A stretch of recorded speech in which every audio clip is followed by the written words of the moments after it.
Hello student, math টিউটোরিয়ালে তোমাদের প্রত্যেককে স্বাগত জানাই। আজকে আমি এই ভিডিওতে তোমাদের সেপ্টেম্বর মাসের ইতিহাসের যে মডেল অ্যাক্টিভিটি টাস্কটা দেওয়া হয়েছে, এই ইতিহাসের আমরা সমস্ত প্রশ্নের একদম সঠিক উত্তর নিয়ে এই ভিডিওর মাধ্যমে আলোচনা করব।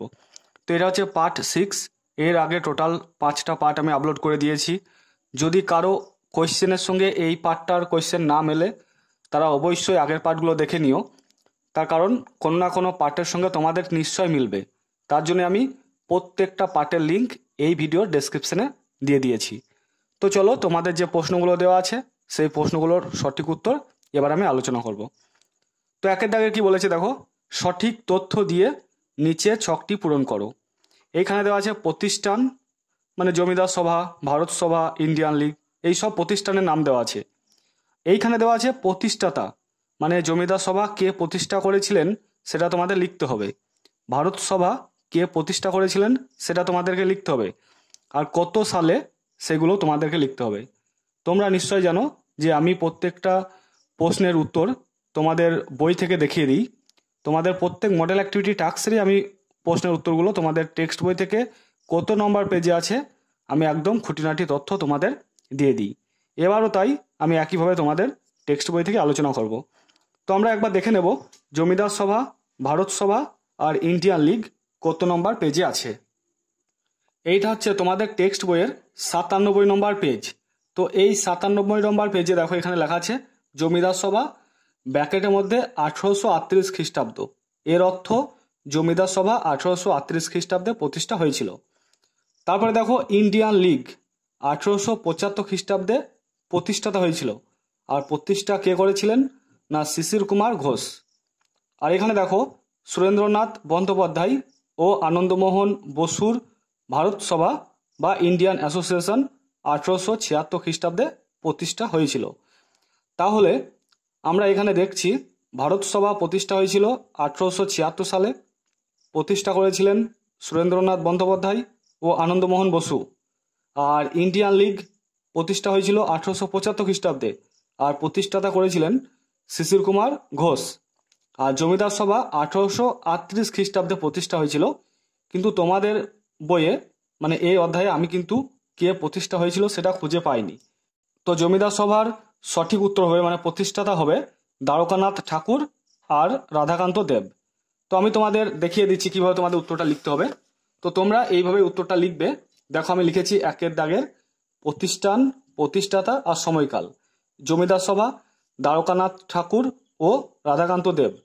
আর সময়কাল মানে কত খ্রিস্টাব্দে প্রতিষ্ঠা হয়েছিল 1838 খ্রিস্টাব্দে। ভারত সভা দেখো সুরেন্দ্রনাথ বন্দ্যোপাধ্যায় ও আনন্দমোহন বসু 1876 খ্রিস্টাব্দে প্রতিষ্ঠা হয়েছিল। আর ইন্ডিয়ান লীগ দেখো শিশির কুমার ঘোষ প্রতিষ্ঠা করেছিলেন 1875 খ্রিস্টাব্দে। তাহলে আশা করছি তোমাদের প্রশ্নের উত্তর সম্পর্কে আর কোনো কনফিউজ নেই।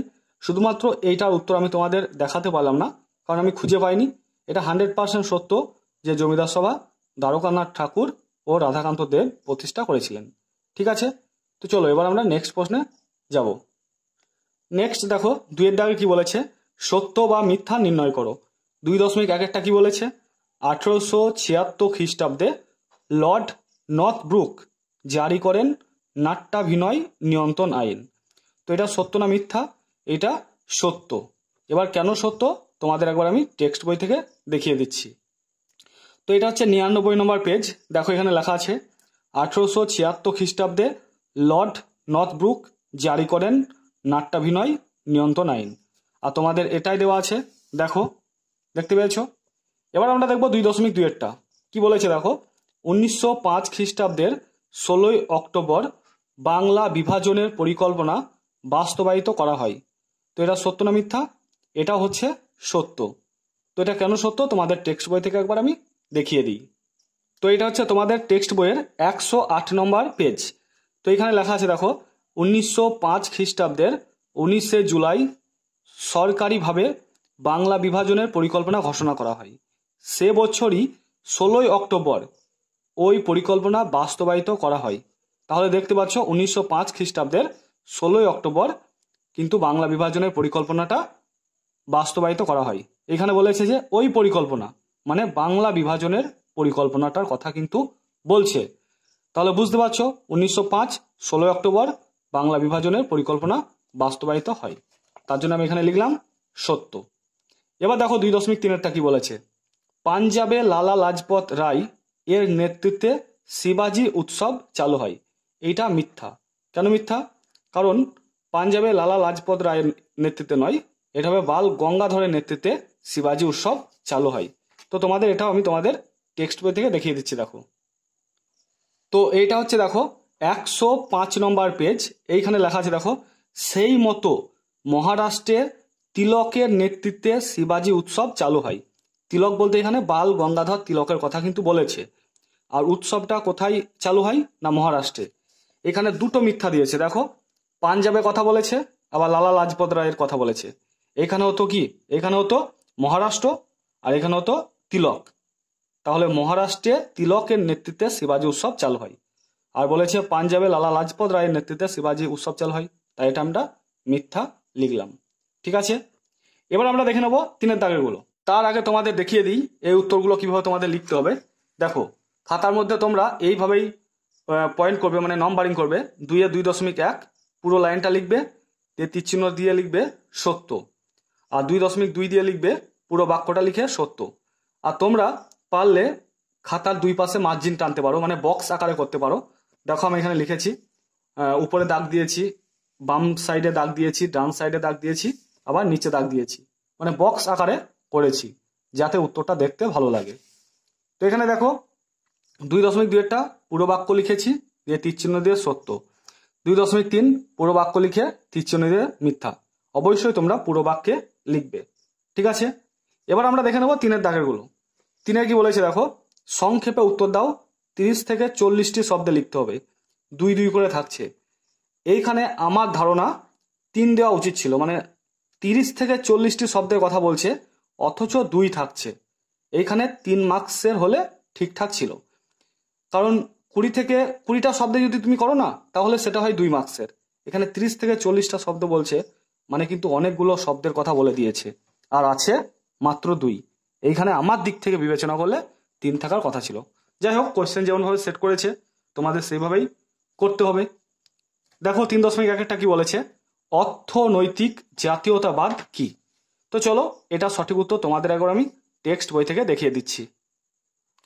তো এটা হচ্ছে দেখো 102 নম্বর পেজ। এই 102 নম্বর পেজে দেখো এখানে লেখা আছে অর্থনৈতিক জাতীয়তাবাদ। ঠিক আছে, এবার অর্থনৈতিক জাতীয়তাবাদে এইখান থেকে তোমাদের এতটা কিন্তু লিখতে হবে। যদি এতটা লেখো মোটামুটি দেখবে 30 থেকে 50টি শব্দের মধ্যে হয়ে যাচ্ছে। তো আমি দেখো লিখেছি কিভাবে তোমাদের একবার দেখাচ্ছি। দেখো, ভারতের আর্থিক দুরবস্থায় ব্রিটিশ শাসনের ভূমিকা নিয়ে নরমপন্থী নেতৃত্বে প্রকাশ্যে সমালোচনা করেছিল। এই প্রক্রিয়াকে অর্থনৈতিক জাতীয়তাবাদ বলা হয়। এই কাজে বিশেষ করে দাদাভাই নৌরোজি, মহাদেব গোবিন্দ রানাডে ও রমেশচন্দ্র দত্ত এই 3 জনের গুরুত্বপূর্ণ ভূমিকা ছিল। অর্থনৈতিক জাতীয়তাবাদের মূল লক্ষ্য ছিল ভারতের দারিদ্র্য ও ব্রিটিশ শাসনের সম্পর্ক নির্ণয় করা। তো চলো এবার আমরা নেক্সট প্রশ্নে যাব। নেক্সট দেখো কি বলেছে 3.2-টা, ইলবার্ট বিলকে নিয়ে কেন বিতর্কের সূচনা হয়েছিল। তো চলো এটা সঠিক উত্তর তোমাদের একবার আমি টেক্সট বই থেকে দেখিয়ে দিই। দেখো, এটা হচ্ছে তোমাদের টেক্সট বই, এটা হচ্ছে 98 নম্বর পেজ। তো এখানে লেখা আছে দেখো ইলবার্ট বিল বিতর্ক। তো এইখান থেকে আমি কিছুটা মডিফাই করে লেখার চেষ্টা করেছি, একবার দেখে নাও। দেখো, আমি এখানে লিখেছি ইলবার্ট বিল বিতর্কের কারণ, কোনো ভারতীয় বিচারকের ইউরোপীয়দের বিচার করার অধিকার ছিল না, মানে কোনো ভারতীয়রা ইউরোপীয়দের বিচার করবে এরকম কিন্তু অধিকার ছিল না। গভর্নর জেনারেল লর্ড রিপনের আইনসভার সদস্য সিপি ইলবার্ট এই বিচার বিভাগীয় ক্ষেত্রে এই অসাম্য দূর করার চেষ্টা করেন, মানে ভারতীয় বিচারকদের ইউরোপীয়দের বিচার করার অধিকার দেয়, আর ভারতীয়দের আবার ইউরোপীয়দের মতোই সমান ক্ষমতা দেয়। তো দেখো লেখা আছে এখানে, তার প্রস্তাবিত একটি বিলে ভারতীয় বিচারকদের ইউরোপীয়দের বিচার করার অধিকার দেওয়া হয়।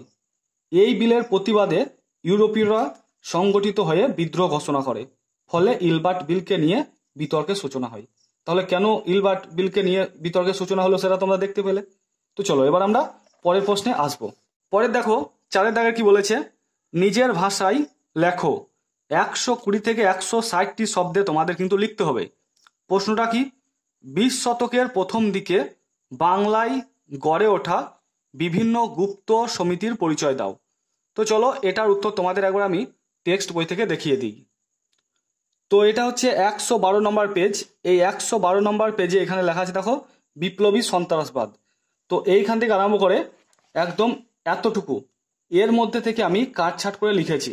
এত বুঝতে পারছো, লিখতে লাগলে মোটামুটি 4-5 পাতার উপর হয়ে যাবে। তো এইখান থেকে আমি কাটছাট করে লিখেছি। প্রথমে আমরা এইখান থেকে আরম্ভ করে মোটামুটি এতটা লিখেছি। তারপরে এইগুলো একটা লিখিনি, সব স্কিপ করে দিয়েছি। তারপর আমি শুরু করেছি এইখান থেকে। তো চলো একবার আমি উত্তরটা তোমাদের দেখিয়ে দিই। আমি যেভাবে লিখেছি তোমরা সেইভাবেই লিখে দাও, কোনো অসুবিধা নেই।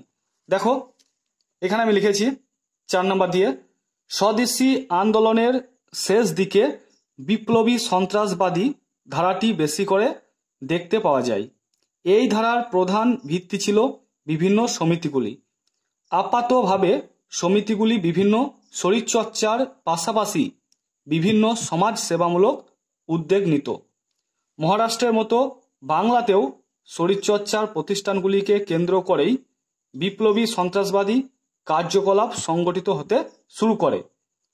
1902 খ্রিস্টাব্দে কলকাতায় 3টি ও মেদিনীপুরে 1টি দল তৈরি হয়। এগুলির মধ্যে সতীশচন্দ্র বসু প্রতিষ্ঠিত অনুশীলন সমিতি অন্যতম বিখ্যাত প্রতিষ্ঠান। তাহলে আমরা দেখলাম একটি গুপ্ত সমিতি হচ্ছে সতীশচন্দ্র বসুর প্রতিষ্ঠিত অনুশীলন সমিতি। অবশ্য এই সমিতিগুলির কার্যকলাপ গোপনে চালানো হতো, তার জন্য এগুলোকে বলছে গুপ্ত সমিতি। 1905 খ্রিস্টাব্দে বঙ্গভঙ্গ বিরোধী আন্দোলনের সময় থেকেই বাংলায় বিভিন্ন অঞ্চলে আরও নতুন নতুন গুপ্ত সমিতি প্রতিষ্ঠিত হতে থাকে। 1906 খ্রিস্টাব্দে পুলিন বিহারী দাসের নেতৃত্বে ঢাকা অনুশীলন সমিতি তৈরি হয়। সারা বাংলাব্যাপী বিপ্লবীদের সম্মেলন আয়োজন করা হয়। যুগান্তর পত্রিকা হয়ে ওঠে বাংলায় বিপ্লবী আন্দোলনের মুখপাত্র। অর্থ জোগাড় করার জন্য স্বদেশী ডাকাতির পাশাপাশি বোমা বানানোর উদ্যোগও নেওয়া হতে থাকে। কলকাতায় মানিকতলায় বোমা তৈরির কারখানা বানানো হয়।